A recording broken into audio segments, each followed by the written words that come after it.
1절부터 12절까지입니다.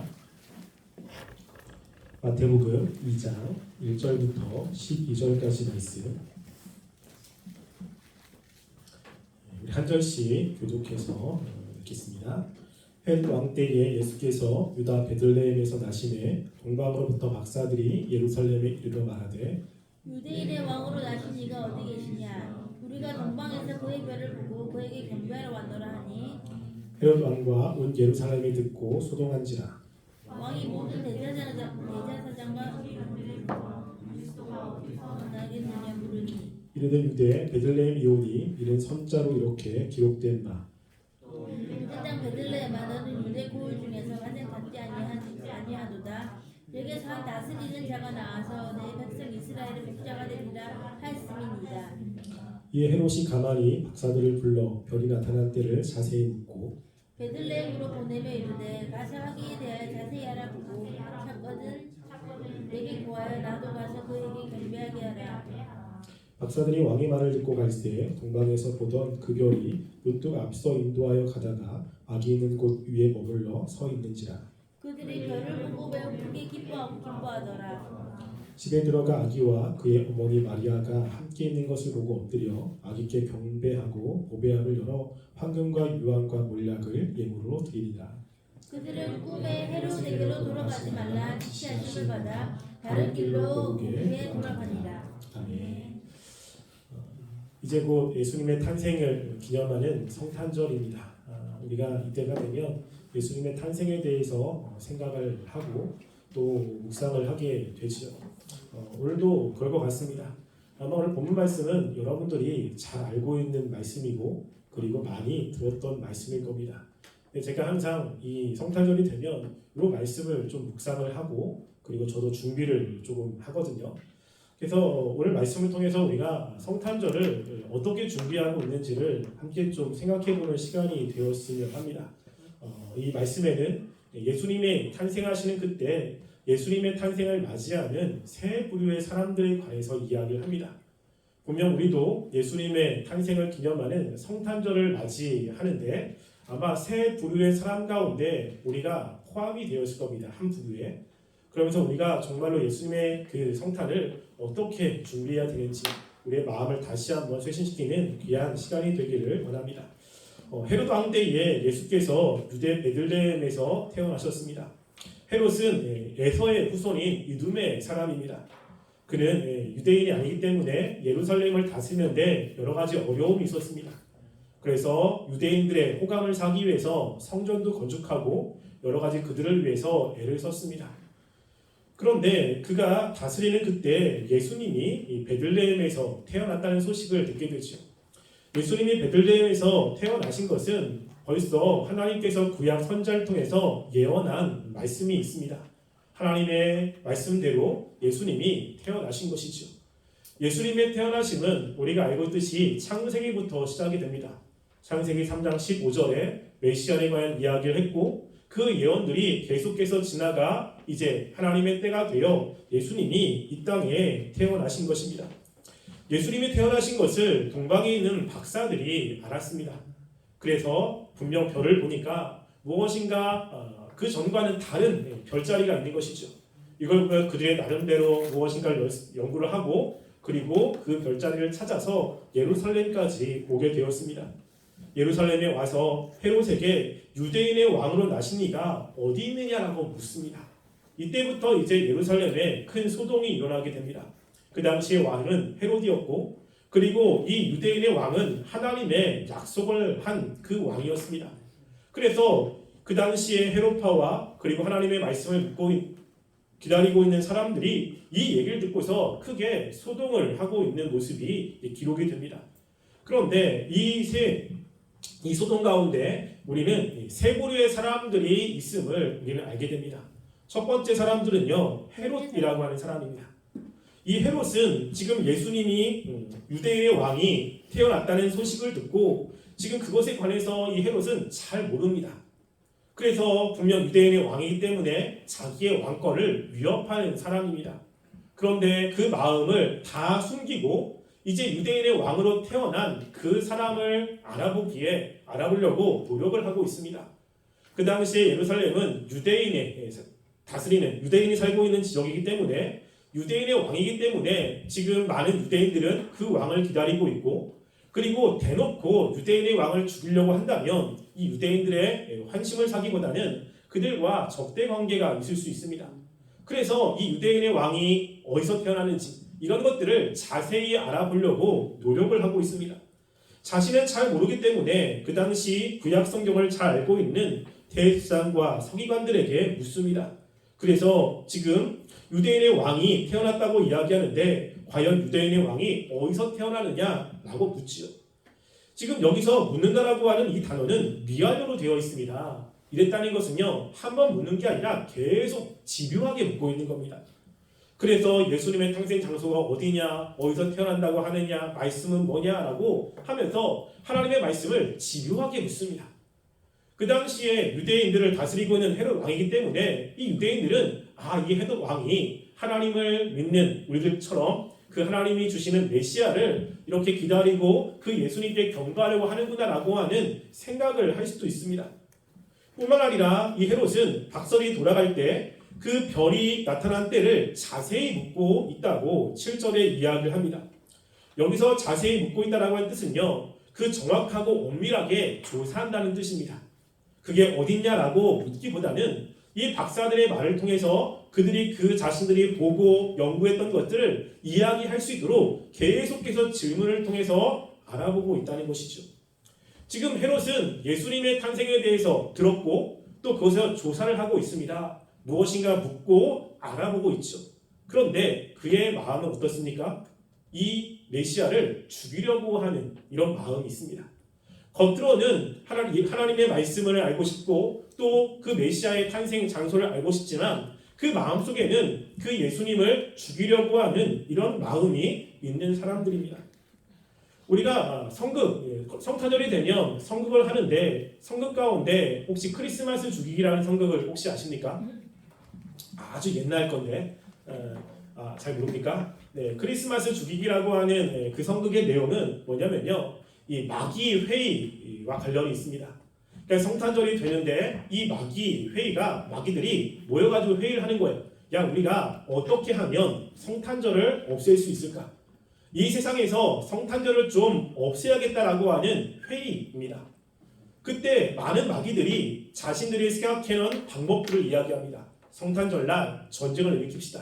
성탄절날 재앙을 일으킵시다. 성탄절날 무엇인가를 합시다 라고 이야기를 하는 거예요. 그렇게 듣다가 한 마귀가 그렇게 이야기합니다. 성탄절을 축제의 날로 바꿉시다 라고 이야기하죠.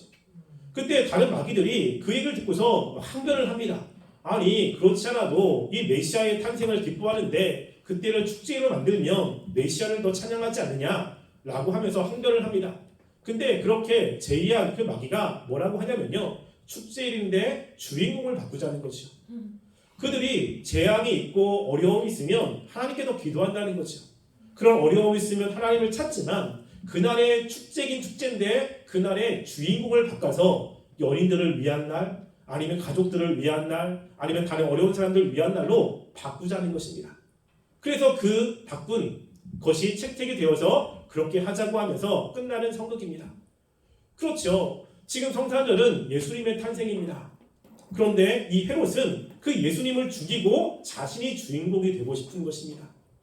그래서 지금 이 땅에서도 성탄절이 어떤 날인지를 알고 그 날이 과연 어떻게 되는지도 알지만 실제적으로 예수님보다는 다른 것에 관심을 갖고 그 주인공을 바꾸는 사람들이 있습니다. 자꾸만 이벤트를 만들고 여인의 날로 만들고 그리고 예수님께로 가지 못하게 자꾸만 사람들의 관심을 바꾸는 사람들이 분명히 있습니다. 이게 첫 번째 종류의 사람들입니다.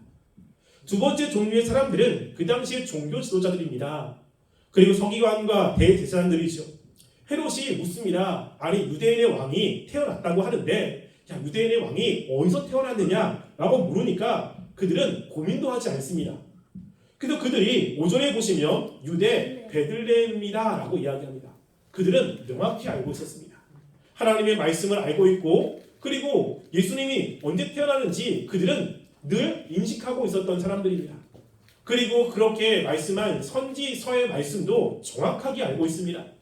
그냥 유대 베들레헴이라고만 이야기하는 것이 아니라 선지자가 예수님에 대해서 메시아에 대해서 이렇게 말씀했습니다 라고 하면서 그 기록된 말씀까지도 정확하게 이야기하죠. 이 말씀은 미가서 5장 2절에 나와 있는 말씀입니다. 거기에 보면 베들레헴 에브라다야 너는 유다 족속 중에 작을지라도 이스라엘을 다스릴 자가 내게서 내게로 나올 것이라. 그는 근본은 상고여 영원에 있느니라 라고 이야기합니다. 원래 베들레헴이 그렇게 큰 도시는 아닙니다. 베들레헴의 뜻은 떡집이라는 뜻이죠. 굉장히 작은 도시입니다. 그런데 그 작은 도시에서 이스라엘을 다스릴 자가 나오는데 그의 근본은 상고에 있고 영원에 있다는 것이죠. 즉 하나님의 아들이시라는 것을 이야기합니다. 그러니까 이 말씀을 정확하게 이야기를 하고 있는 말씀을 알고 있는 거예요.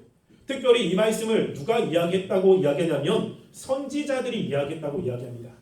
구약의 선지자들이 하나님의 말씀을 받고 이야기했잖아요. 우리가 여러분 선지자들 그리고 예언자들이라고 이야기하죠. 예언자나 선지자는 같은 말입니다. 여러분 요즘 시대에 우리가 예언이라는 얘기를 하잖아요. 여러분 예언자 하면 어떤 느낌이 듭니까? 예언자. 우리가 지금도 예언의 은사가 있다라고 이야기를 하잖아요. 그럴 때 여러분들은 무엇을 기대합니까? 대부분 예언자라고 하면 미래에 일어날 일에 대해서 이야기하는 사람을 예언자, 선지자라고 이야기를 하죠. 근데 그게 성경에서는 그렇지 않습니다. 성경의 예언자, 선지자라고 하는 것은 선지는 먼저 선자의 알지자에 먼저 한다는 뜻이고요. 예언자의 예자는 예자의 언의 말씀 원자거든요. 여러분 근데 예자가 어떤 예자냐면요. 미리 예자가 아니고요. 맡길 예자예요. 여러분 은행에서 돈을 맡기잖아요. 그걸 뭐라고 하죠? 예금이라고 이야기합니다. 내 돈을 맡긴 거예요. 여러분 예언자라고 하는 것은 미래의 것을 미리 예언하는 그런 사람이 아니라 하나님의 말씀을 하나님께서 사람에게 맡겨서 그 맡긴 말씀을 사람들에게 얘기하는 겁니다. 그런데 하필 하나님의 말씀이 미래와 관련되어 있잖아요. 그러니까 그 예언자의 말씀이 미래와 관련돼서 얘기를 하는 거예요. 여기도 마찬가지입니다. 하나님께서 창세기 2장에 앞으로 하나님이 보내실 구원자에 대한 말씀을 예언자, 선지자에게 맡긴 거예요. 선지자들은 그 말씀을 들었고 그 말씀을 전하는데 그 말씀이 미래에 관련된 일이기 때문에 미래적인 이야기를 하고 있는 것입니다. 그 이야기를 지금 하고 있는 것이죠. 이들은 예수님에 관해서 하나님에 대해서 잘 알고 있습니다. 그래서 어떤 분인지 어디서 태어나는지 자세하게 말씀도 다 이야기할 수 있습니다. 여러분 근데 이들의 문제가 무엇입니까? 지금 하나님이 보내신 지금 창세기부터 시작해서 그 선지자들이 말씀하신 그 유대인의 왕이 태어났다는 거예요. 여러분 그들이 고대하고 기다리는 왕 아니겠습니까? 자신의 나라를 회복하는 그런 왕이고 다윗 같은 나라를 만들 하나님이 약속하시는 왕이에요. 여러분 그러면 이들은 당연히 그 예수님께 그 메시아께 가야 되는 거죠. 이들은 관심이 없습니다. 말씀을 아는데 예수님이 태어났다고 해도 관심이 없습니다. 이들의 관심은 자신들의 그냥 아닌 거예요. 말씀에 대가라고 이야기하고 말씀을 많이 알고 있다고 이야기하지만 실제 예수님이 탄생한 그때 이들은 예수님께 가려고 하는 마음을 갖지 않습니다. 관심이 없는 거죠. 여러분 지금도 이런 사람들이 있습니다. 우리가 성탄절이 되면 성탄절이 어떤 날이야? 그러면 술술 나와요. 예수님이 어떤 분이야? 술술 나옵니다. 어떤 말씀 사람들에게 전하긴 합니다. 근데 정말로 예수님의 탄생인 그날에 마음을 들이지 않습니다. 그날을 기대하며 예수님 앞에 마음을 표현하고 그 예수님의 탄생을 축하하는 모습이 전혀 없는 사람들이 이 당시에 종교 지도자들과 같은 사람들입니다. 세 번째 사람들은요, 동방박사들이죠. 동방박사들은 지금 그 별을 보고 예루살렘까지 찾아옵니다. 근데 그들이 동방에서부터 예루살렘까지 오는데 이 동방에서 예루살렘까지의 거리가 얼마나 되냐면요. 조금 짧게 잡으면 1400km고 조금 더 길게 잡으면 1900km입니다. 그 당시엔 막타를 타고 가면 짧게 오면 3개월이 걸리고요. 조금 길이 안 좋고 날씨가 안 좋으면 1년이 걸리는 시간입니다. 그러니까 이들은 다른 게 아니라 이 유대의 왕이 태어났다라고 하는 그 소식을 그 증거를 보고 1년 이상 여행을 와서 그 왕을 보려고 하는 거예요. 여러분 지금이야 여행을 갈 때 비행기도 타고 또는 차도 타고 좀 안전하지만 이 당시는 목숨을 거는 그런 여행이에요. 가다가 강도를 만날 수도 있고 가다가 자신이 병 걸릴 수도 있고 그래서 굉장히 어렵고 힘든 여행입니다. 거기다가 짧은 거리도 아니고 긴 거리니까 자신들이 했던 그런 일상을 다 내려놓고 그리고 가족들을 떠나서 지금 이곳까지 왔습니다. 그리고 예루살렘에서도 적극적으로 그 메시아를 찾고 있죠. 그리고 예수님께 갔을 때도 이들은 그냥 온 것이 아니라 이 보배압을 가지고 예물을 드렸습니다. 보배압이라고 하는 뜻은요, 보물을 담긴 상자라는 뜻이에요. 그러니까 그들이 무엇인가 메시아가 태어나니까 메시아에 걸맞는 그러한 예물을 드렸죠. 그 예물이 유향과 몰약과 황금입니다. 유향이라는 것은 향수입니다. 그 당시에 굉장히 비싼 향수. 여러분 향수가 되게 비싸죠? 여러분 아십니까? 향수 쓰세요? 네, 안 쓰시나 보네요. 저는 향수를 씁니다. 저는 향수 때문에 저희 집사람을 만나기도 했습니다. 그래서 향수에 좀 관심이 조금 있고 그런데 향수가 정말 비싼 향수를 제가 알아봤을 때 1억 정도 되는 향수도 있어요. 그러니까 굉장히 향수가 좀 비쌉니다. 그래서 그 당시에 향수도 결혼 지참금으로 미리 준비되는 그런 것이기 때문에 굉장히 비싸요. 그래서 그렇게 비싼 그 향수를 가지고 오고 모략이라는 것도 향수랑 비슷한데 모략도 유향과 비슷한데 약간 좀 톡 쏘는 냄새가 있고요. 대부분 이것은 시체를 부패하게 만들지 않는 방부제로 쓰입니다. 그래서 이것도 굉장히 비싼 거고 황금도 비싼 거예요. 그러니까 이 동방박사는 어떻게 하죠? 이 유대의 왕이 태어났다라고 하는 그 징표를 보고 먼 곳으로 그 왕을 맞이하러 가고 나름대로 이 선물을 준비하는 사람들입니다. 여러분 지금 이 예수님이 처음 탄생했을 때 세 부류의 사람들이 있습니다. 그래서 예수님의 탄생이지만 예수님을 죽이려고 하는 그런 사람이 있고 예수님에 대해서 잘 알지만 관심이 없는 사람이 있고 그리고 예수님의 탄생을 기뻐하며 그 축하하는 사람들이 있습니다. 여러분 이 중에 하나님이 누구와 함께 하시겠습니까? 이것은 말 하나 많았죠. 실제로 오늘 본문 말씀에도 보면요. 이들이 동방에서부터 예루살렘까지 왔습니다. 그리고 수송을 하는 거죠. 과연 메시아, 유대인의 왕이 어디서 태어날까? 이들은 예루살렘이 어딘지도 잘 모릅니다. 여러분 예루살렘에 가도 예루살렘에 집이 많기 때문에 그 유대인의 왕이 어느 집에 태어나는지 알 수도 없습니다. 그런데 하나님이 이들을 친히 인도하십니다. 그래서 이들이 우리 9절에 보시면요. 9절과 10절 보시면 함께 읽어볼게요. 시작. 박사들이 왕의 말을 듣고 갈새 동방에서 보던 그 별이 문득 앞서 인도하여 가다가 아기 있는 곳 위에 머물러 서 있는지라 그들이 별을 보고 매우 크게 기뻐하였더라. 아멘. 지금 하나님께서 이들의 앞길을 인도하십니다. 그러니까 동방에서부터 봤던 그 별이 예루살렘 위에서 보이고 그 별이 이들을 아기 예수님이 탄생하신 그 집 위에까지 인도하고 있는 거죠. 여러분 지금 이것은 이스라엘의 출애굽과 좀 관련이 있잖아요. 하나님이 이스라엘 백성들을 하나님이 인도하시는 약속의 땅으로 인도한 것처럼 이들의 앞길을 인도해서 예수님을 만날 수 있게 하고 있는 것입니다. 하나님은 지금 동방박사들에게 관심이 있는 것이죠. 그래서 지금도 마찬가지입니다. 우리가 예수님의 탄생을 기념하는 날이죠. 예수님의 탄생한 날은 아닙니다. 단지 예수님의 탄생을 기념하며 그날을 축하하고 그리고 하나님께 영광을 돌리는 날인데 우리가 어떤 마음으로 우리가 성탄절을 맞이하고 있는지를 한번 생각해 보았으면 좋겠습니다. 우리가 성탄절에 예배 끝나고 그 주된 관심은 예수님보다는 다른 곳에 놀러 가는 것에 관심이 있다면 헤롯과 같은 사람들이죠. 야 성탄절 귀찮아 다 귀찮아 피곤한데 그냥 쉬자 그냥 예배 빨리 드리고 그냥 쉬자고 하면 서기관 같은 사람들입니다. 그날에 시간을 전부 다 예수님께 드리는 것은 아닙니다.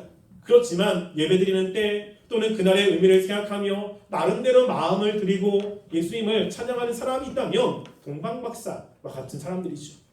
여러분들은 성탄절을 어떻게 준비하고 있습니까?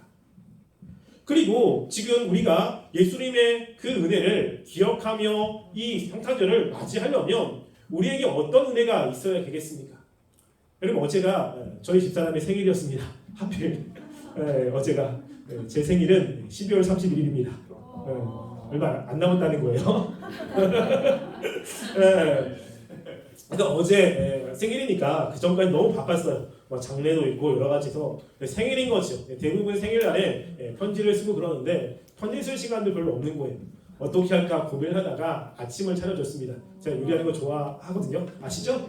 그래서 아침에 냉장고에 보니까 이제 소고기가 있는 거죠. 소고기를 가지고 된장국을 끓여주고 그래서 아침 먹고 그리고 저희 집사람이 되게 좋아하는 게 아웃백 되게 좋아합니다. 그래서 우리 끝나고 아웃백 가자라고 해가지고 이제 갔습니다. 그는 그렇게 한 이유가 뭐죠? 사랑하는 마음이 있기 때문이죠. 무엇인가 우리 집사람이 해준 것에 고마움도 있고 뭔가 표현을 하고 싶은 마음이 있잖아요. 근데 만약에 원수다 그러면 관심이 없습니다. 그날이 생일이든 말든 아무 관심이 없죠. 여러분 작년 제 생일날 여러분 저한테 혹시 카톡 보내본 분 있습니까? 생일 축하합니까? 모르니까 그치? 모르니까 안 하죠. 마찬가지 우리가 예수님의 탄생을 기뻐하려고 하는 것은 해야지 된다고 되는 문제는 아닙니다. 예수님의 탄생이니까 내가 마음을 다해서 뭘 해야지 의도적으로 되는 문제는 아니에요.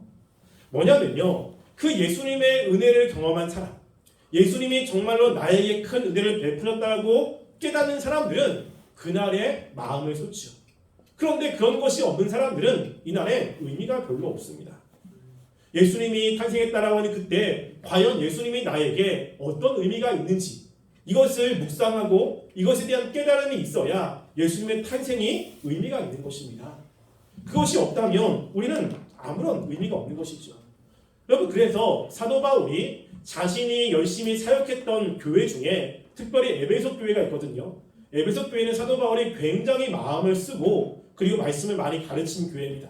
그 에베소 교회를 위해서 기도할 때 사도 바울이 정말로 간절히 기도하는 기도 제목이 있습니다. 우리 그 말씀 한번 읽어볼까요? 우리 에베소서 1장 16절부터 19절입니다. 에베소서 1장 16절부터 19절까지인데요. 함께 한 목소리로 함께 묵독하겠습니다.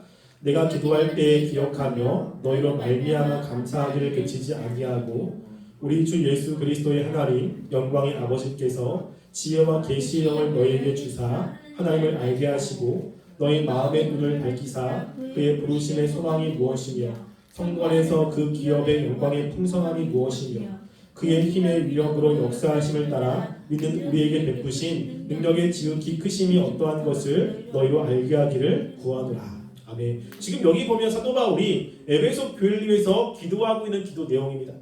그 기도 내용의 한마디는 뭐냐면요. 너희들이 눈이 열렸으면 좋겠다는 거예요.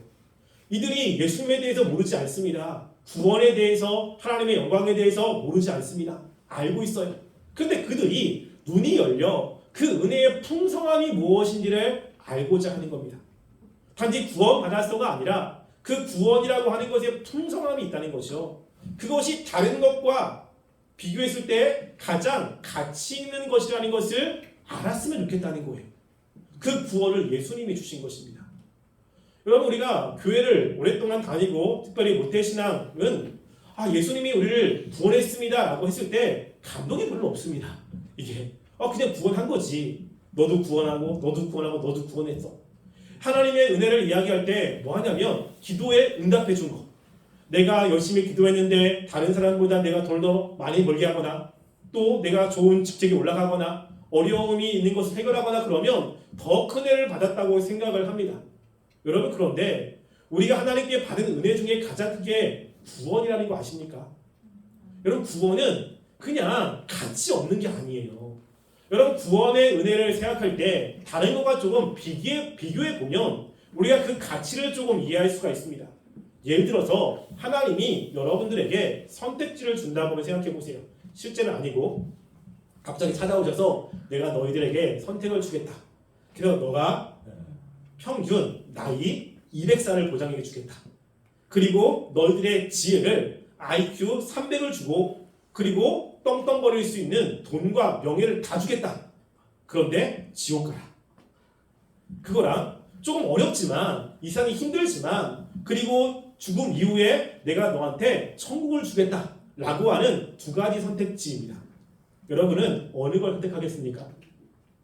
첫 번째는 300년 동안 이 세상에서 잘 먹고 잘 살고 결국에는 영원토록 지옥에 가는 거. 두 번째 선택지는 한 100년 동안 좀 힘들고 어렵지만 그 이후로 하나님의 나라에서 영원토록 하나님과 살아가는 거. 여러분 어느 걸 선택하겠습니까? 어렵습니까? 어려워요? 네.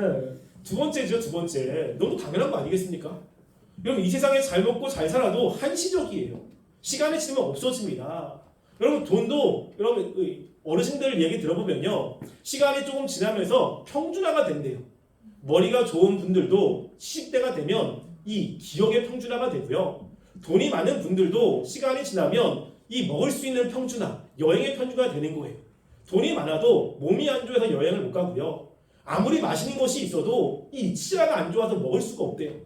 그러니까 젊을 때는 그런 것들이 굉장히 기쁘고 유익하지만 시간이 지나면 그것이 있어도 누릴 수가 없는 겁니다.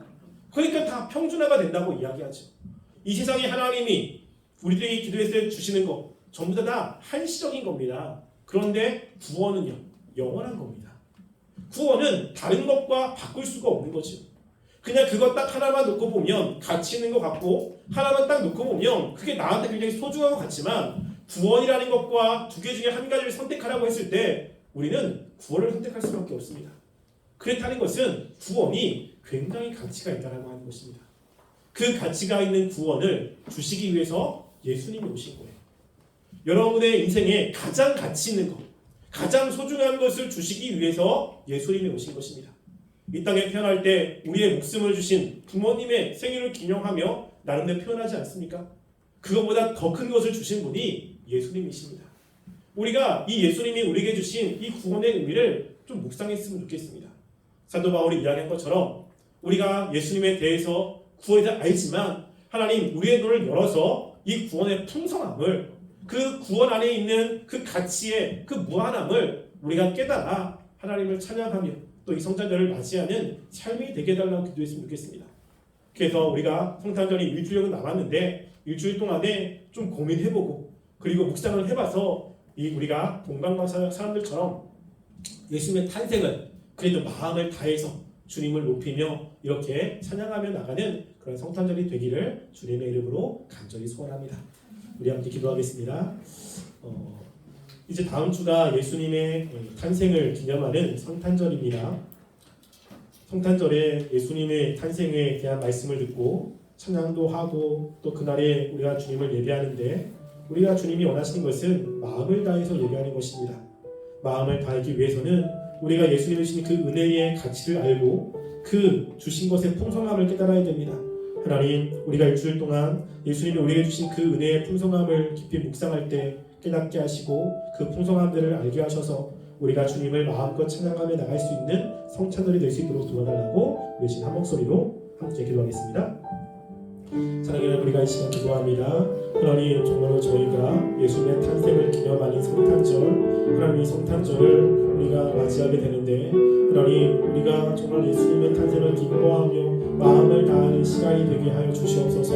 하나님, 여느 때처럼 아무 의미 없이 그냥 다른 것에 관심을 가지고 살아가는 것이 아니라 하나님 정말로 주님의 주신 그 은혜에 감사하는 마음으로 하나님 쉽게 나올 수 있도록 도와주시고 우리가 마음을 다해서 주님을 찬양하며 나갈 수 있도록 도와주시옵소서. 그때 하나님 주님과 기뻐하며 즐거워하는 시간이 되게 도와주셔서 하나님 정말 우리가 정말 그날에 주님의 은혜로 우리 영혼이 풍성해지며 더 주님을 찬양하며 나갈 수 있는 귀한 삶이 되게 역사해 주시옵소서. 아버지 도와주시기 바랍니다. 사랑하는 하나님, 이제 곧 예수님의 탄생을 기념하는 성탄절입니다. 우리가 예수님이 우리에게 주신 그 놀라운 은혜들을 묵상하고 그 풍성함을 깨달아 우리가 마음을 다하여 주님을 높이는 귀한 성탄절이 되게 하여 주시옵소서.